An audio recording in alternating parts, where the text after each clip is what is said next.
Jazmyn. Hi. How are you? I'm good. Good. Yeah. I want to thank you for joining me. I know this is going to be a difficult conversation, but I do appreciate you being open enough to allow me to talk to you. So let's just get started with the important question is, tell me about your diagnosis. Okay. And when you were diagnosed. Okay. So I have multiple diagnoses. I initially was diagnosed with depression and anxiety in high school.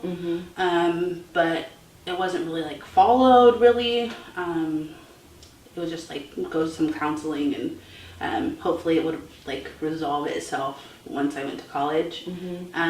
But I was more recently diagnosed, so like February of this year, with depression, anxiety, PTSD, and suicidal ideation. Okay. Along with ADHD. Okay, and so this is Yeah. really recent, right? Yeah. Okay. So when you were diagnosed with that in February, how did it make you feel? Did you accept it right away? Or did you have issues, doing your, like, what they told you to do? I know for me, when I was diagnosed, I was in total denial, didn't want to accept it. I was angry. So how did you feel when they told you had all these things going on? Yeah. Honestly, for me, it was kind of a mix of both. I feel like, I guess my personality or part of like my pain also is that I have a very hard time asking for help. So even like this interview, like friends and family who end up watching it, they're gonna be like, "I'm sorry, what?" Yeah. Like I can guarantee you that no one knows or really has a clue, and I was very intentional in making sure it was that way. Okay, so keeping it a secret. Yeah, Okay. because I didn't want to ask for help or like be considered like not able to handle myself, I guess.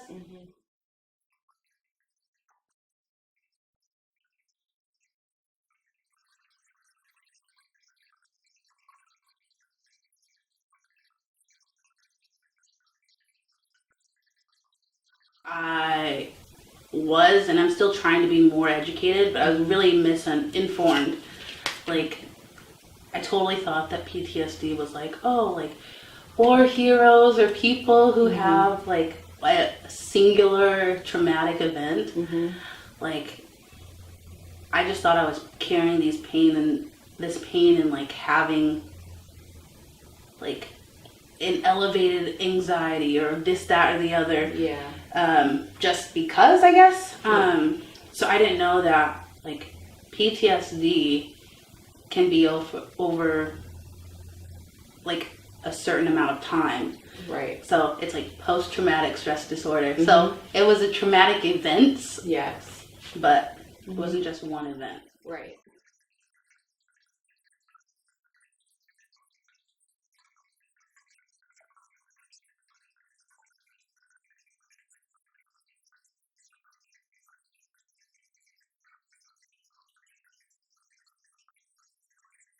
So I want to zone in more on the PTSD and anxiety because I haven't really touched on that yet. So what is anxiety to you? What is it? What is your day like with anxiety? What causes it? What's your triggers?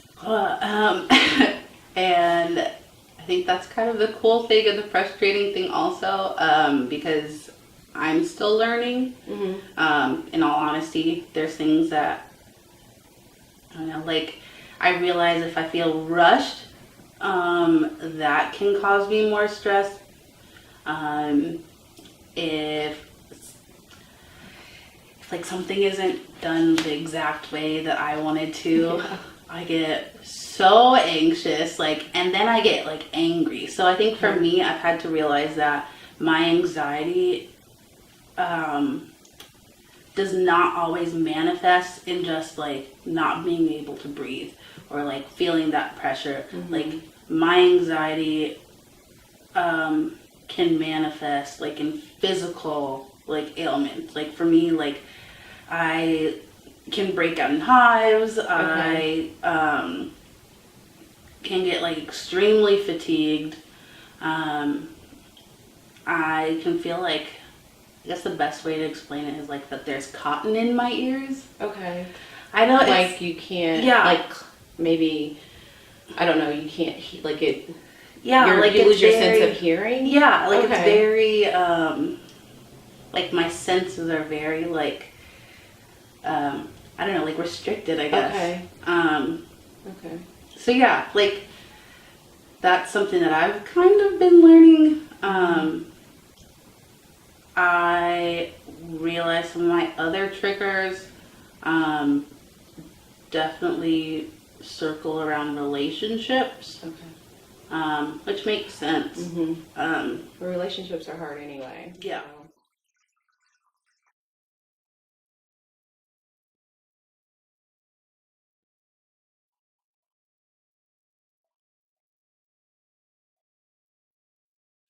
So, you said you have PTSD. Mhm. It comes from somewhere. Mhm. So I know mine is my mom and my accident in a relationship. What, where does your PTSD come from? What caused it? What's your trauma? So my trauma was slash is my dysfunctional relationship with my dad. Okay.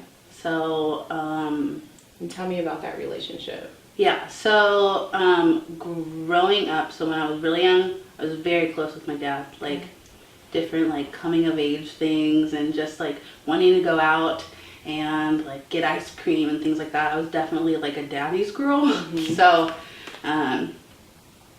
for me, as I was getting older,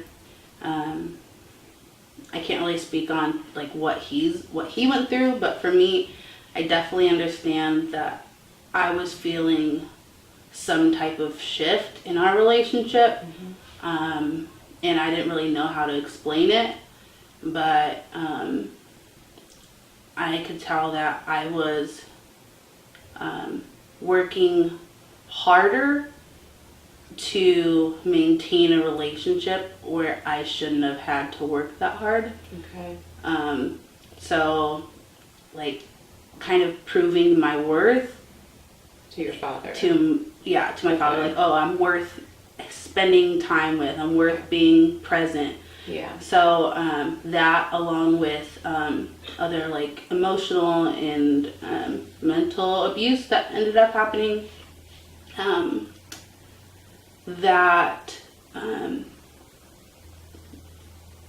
I don't know like the reasons behind it, and I blamed myself a lot. Okay.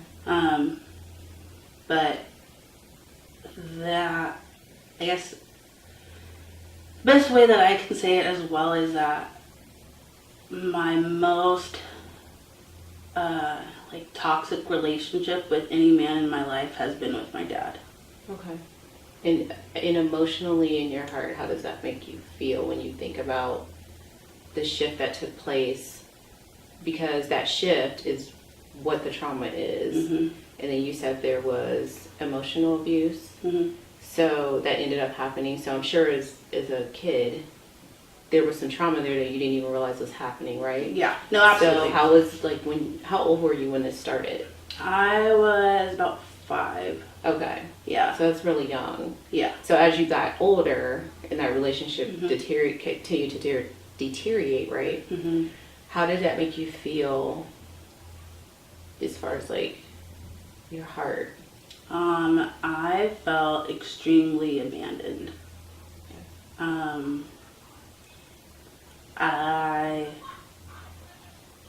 didn't feel like I was worth spending time with, and I wasn't aware of the good things that I bring to the table, as well as I didn't really feel like what I did or what I thought or what I was doing was good enough.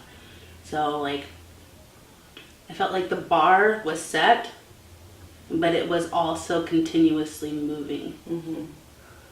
So I was chasing unattainable goals, but the reason why I was continuing to chase them is to get approval and validation. Okay. That never happened. Mm-hmm. So. Okay. So what is your trigger? There has to be something, you know, like, let me give an example for me. So for me, when I'm driving, because I was in an accident, so when I'm driving, if I'm in between two cars, I get, like, I clam up. So that's my PTSD, like, kicking in, and I just want to get off the freeway immediately. So now that you're an adult, and you know now, because of your diagnosis and what you've gone through, what is your trigger with that? Like, and how do you feel when you're triggered? Yeah, I think I have several, but I'm also learning some of them because, especially, like, I didn't know really a lot about PTSD. So things that I was feeling, I wouldn't really associate them with a trigger because I didn't really know it. Exactly. But, like, I think yelling is definitely one of my triggers. Okay. Like, that is never an effective way to communicate with me. Okay. Ever. Like, I will completely shut down. Like, yelling does not work. I get very frustrated, and I almost feel like I become smaller. Okay. And I just get I feel very upset and vulnerable. And, like, I can't protect myself. Okay. Or, like, if someone else is being yelled at, then I feel like I have to save them. And then that's also stressful for me. Okay. So just basically shut down. Yeah. Yeah. Yep, that. And just, like, different things, like words, I guess. Okay, give me some words that would trigger you. Proud or pleased. So you're telling me when someone says, Jazmyn, I'm proud of you. That is honestly, I'm still working on that. Really? And give me the reason for that. So growing up, I would try to, like, do things that would make, like, any kid wants to make my parents proud and things like that. And from the mindset of just how my dad was raised, the term being proud is not a good thing. So I'll be pleased with you, but I won't be proud of you. Gotcha. So, like, the whole idea of somebody being proud of me or me being proud of myself, like, super stressful. And then I also don't believe it.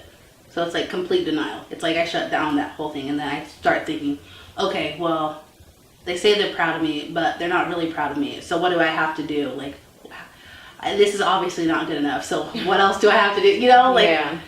And so nobody you else almost feels go that through way. this emotional downward spiral by someone saying I'm proud of you. Okay. Okay, so let's move on to something probably a little bit harder. Okay. So you had confided in me that you went through something a couple months ago. Yeah. Can you tell me about that? Yeah, so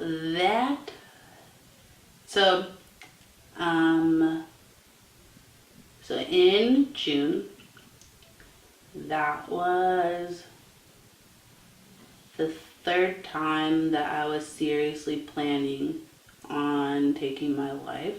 Okay. I went into the emergency room.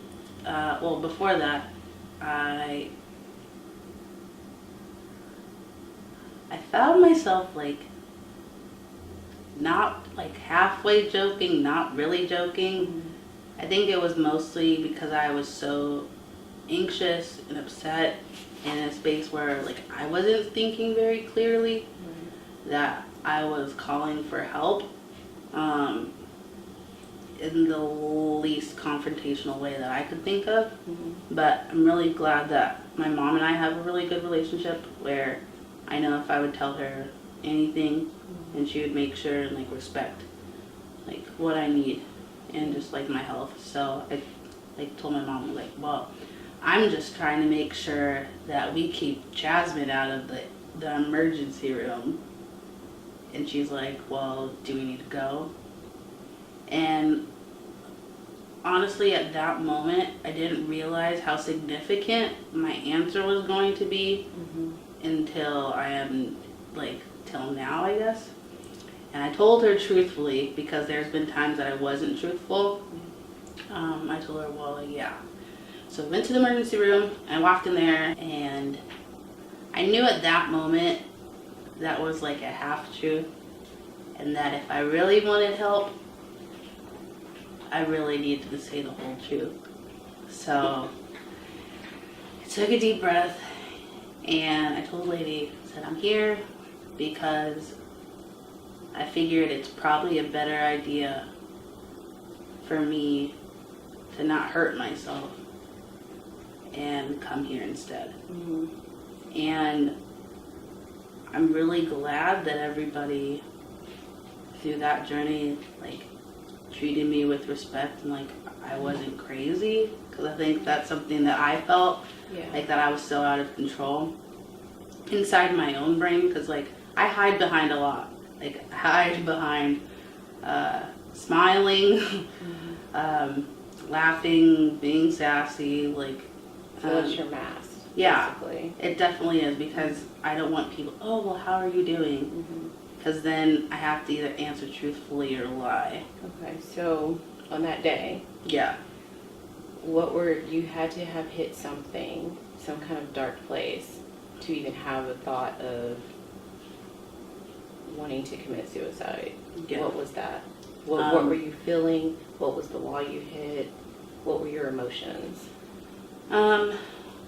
I was extremely overwhelmed with everything that was happening in my life. I was overwhelmed with where I was in life, where I wanted to be in life, where I wasn't in life, the people around me, my responsibilities, finances,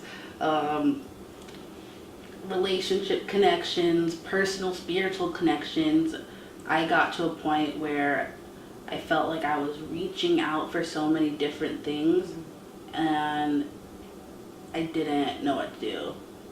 I was going to counseling, I was seeing a doctor, we started different medications, and what I thought was going to happen, or the time frame, or me feeling better, wasn't happening. So I thought it didn't work for me. So being in the emergency room and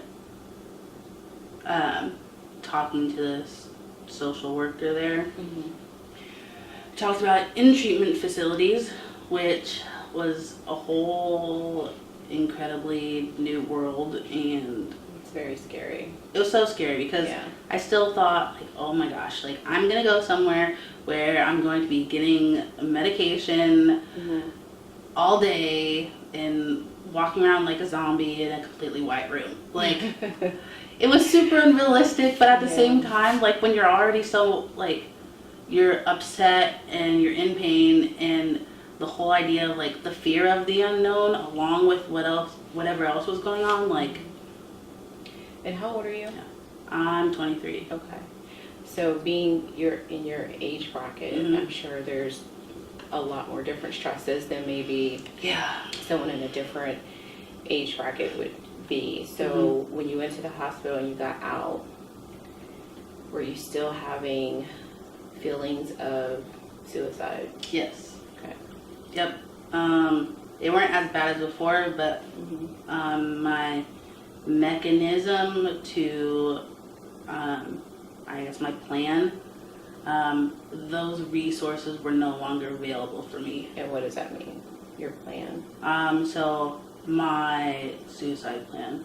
What was your plan? My plan was to crash my car into, off the side of the road into that overpass thing.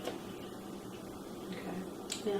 So I wasn't able to drive for a while. And I'm assuming you told your psychiatrist or Yeah, your so- counselor what your plan was, right? Yeah. So I Okay. told my mom and my psychiatrist that I actually got while I was in treatment, and like my family, so like my close family. Yeah. So that was part of it. I think it like made sense for them too, because I intentionally did things to lead up to that. Okay. Like I made sure my life insurance was paid up and that that was put together.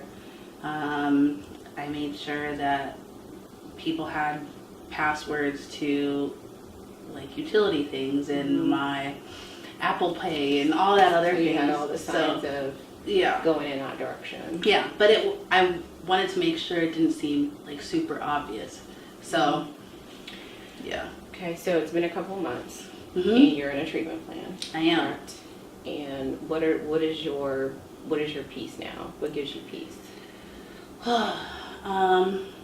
What gives me peace is taking life a little bit slower and being more present in the moment. So whether that's setting less expectations for my day or like doing makeup in the morning. Okay. You like doing makeup? Yeah. Okay. On yourself? Yes. Okay. Yeah. I haven't done it on anybody else yet. So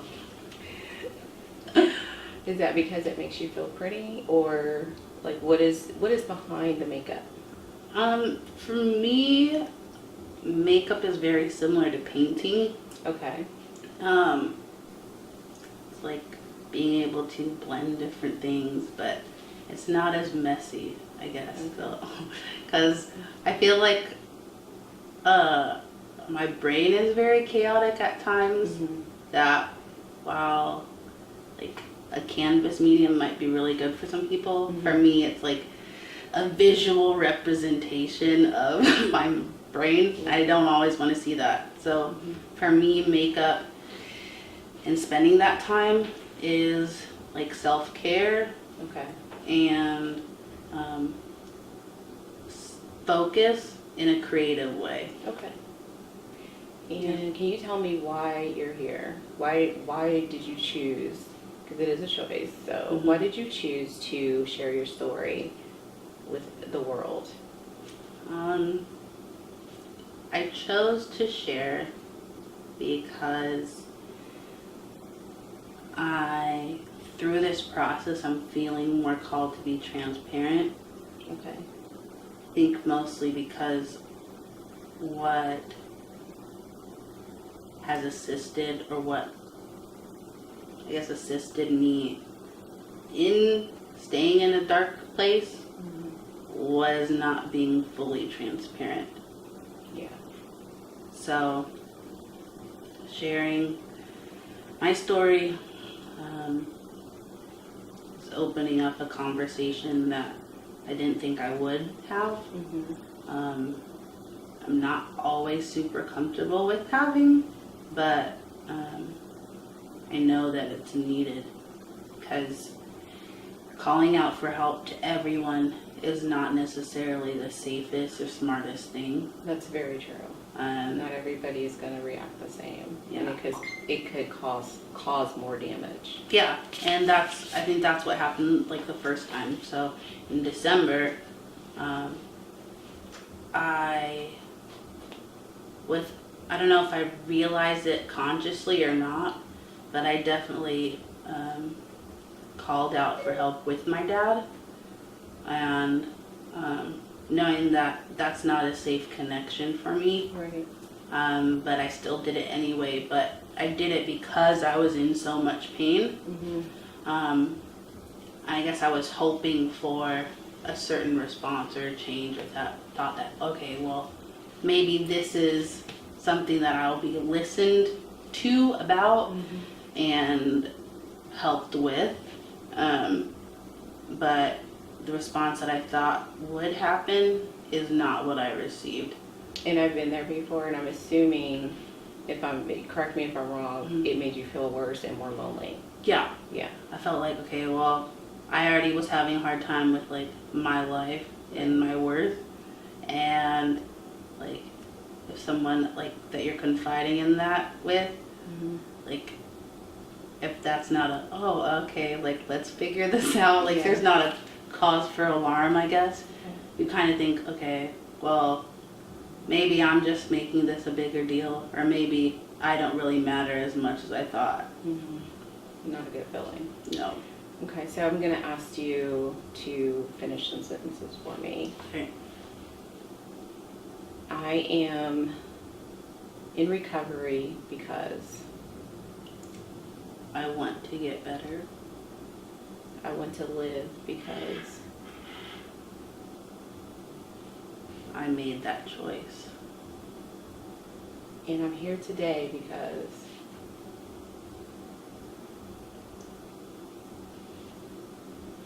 My story isn't over yet. and my biggest supporter is My mom and myself and you. and tell me about your mom. Why is she your biggest supporter? My mom is definitely my biggest supporter because she never tells me what to do. She's always there. She's always there no matter what. No matter what I'm feeling, no matter what I'm thinking. And she has that mother intuition that I'm really thankful for, where she knows before I do sometimes. And I'm assuming you're very thankful, even if it's that one person. We all need that one person to, that is going to be there no matter what. Okay. Yep. All right. Well, I want to thank you. Thanks. How are you feeling? Very raw. Feel very like tingly, I guess. Tingling? Yeah. Like a nervous feeling, or is that part of your anxiety? That's part of my anxiety. Okay. Yeah. Well, hold my hand. You're good. I'm glad you're here. I need you here. And, I'm here for you every single day, no matter what. Okay. Is there anything you'd like to leave a message for everybody? Hold your hand through it. I think what I would say is that it's so much easier to not ask for help, and it might not seem very brave to ask for help, and the unknown is scary. I'm not going to say it isn't. And it's okay to not know, because I don't have all the answers. But it's worth it, even when it is hard.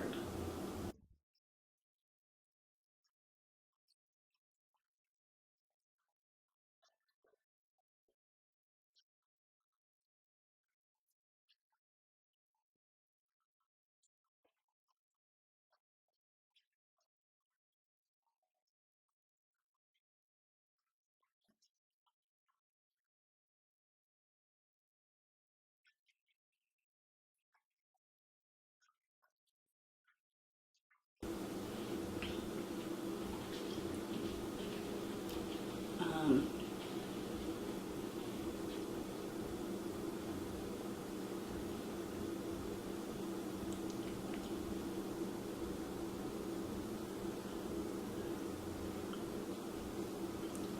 I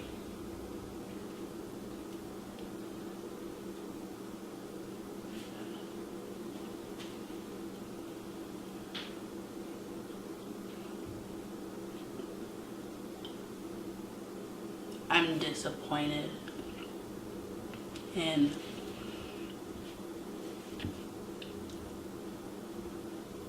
not being able to process this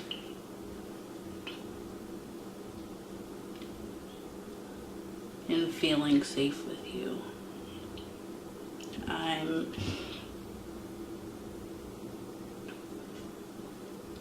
I'm angry that what you think wasn't a big deal, I'm struggling with every day. And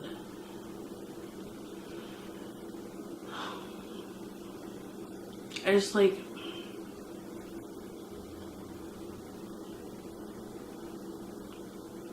like you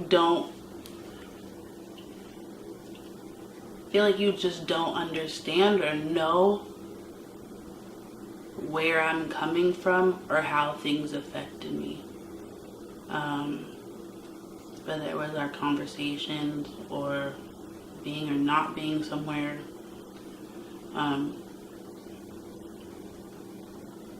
I just don't think you're aware, and I don't always know how to connect with you because I feel like I've tried everything, and it wasn't enough. I'm sad that I feel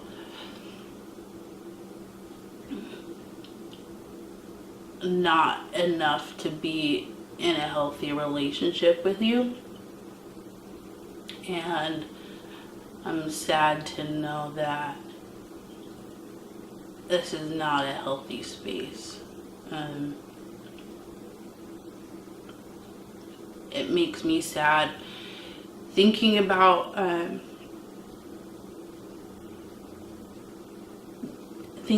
milestones that I haven't reached yet but I look forward to, and knowing that at this point you're not going to be involved in. It makes me sad that it seems like you found better, or that you've chosen other. I guess I feel like I'm second best, and that makes me sad.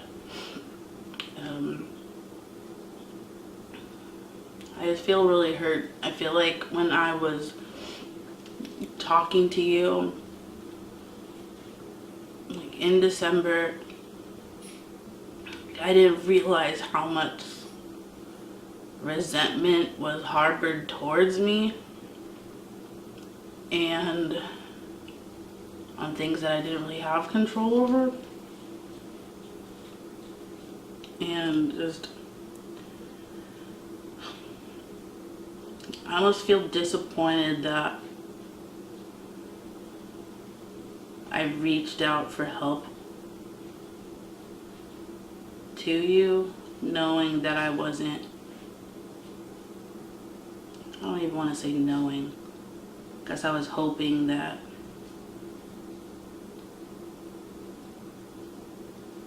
that was like the straw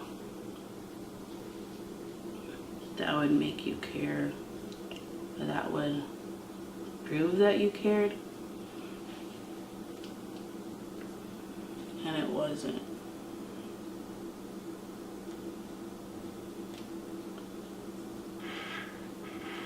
And you don't even know.